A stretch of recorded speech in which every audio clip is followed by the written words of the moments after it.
पवनी के महाराजा नाग मंदार अर्थात मुचलिंद नाग,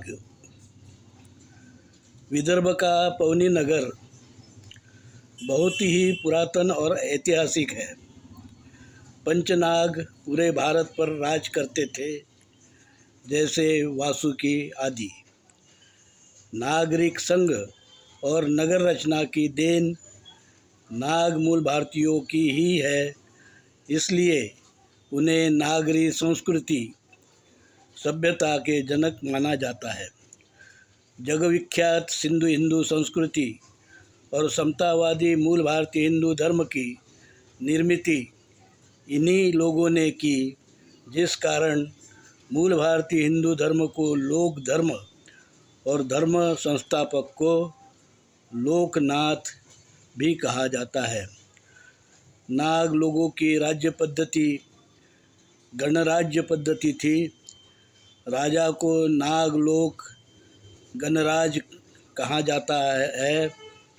जैसे शिव और शिव के पुत्र गणेश भी नाग गणराज ही थे। बुद्ध और महावीर भी इसी नाग गणराज्य व्यवस्था से ही थे।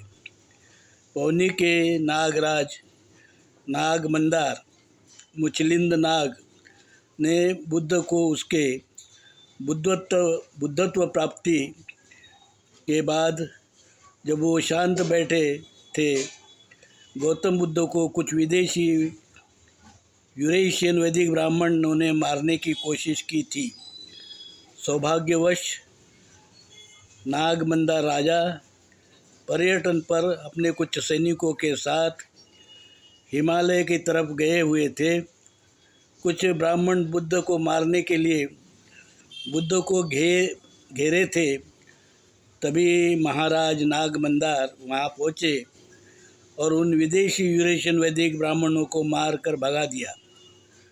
बुद्ध ने तब नाग मंदार को अपने कुछ केश और एक टूटा हुआ दांत का अंश नाग मंदार को दिया।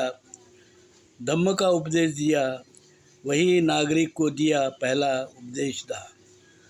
नाग मंदार पवनी वापस आने पर बुद्ध के दंत अवशेष पर विहार बनवाया, जिसे पवनी का बुद्ध समय का बुद्ध विहार माना जाता है, जिसे पवनी का जगन्नाथ मंदिर भी कहा जाता है, जिसका उत्खनन हमारे रिश्तेदार मनसाराम राउत और गणपत खापर्डे को मिट्टी में मिले अवशेष को बैठे बैठे मिट्टी कुरेदते हुए मिले और फिर वहाँ नागपुर विश्वविद्यालय और पुरातत्व विभाग भारत सरकार ने उत्खनन कर विश्व के सामने वो बुद्ध विहार लाया। हमारे घर में पुस्तनी नाग थाना है, जिसे बंगला कहा जाता है।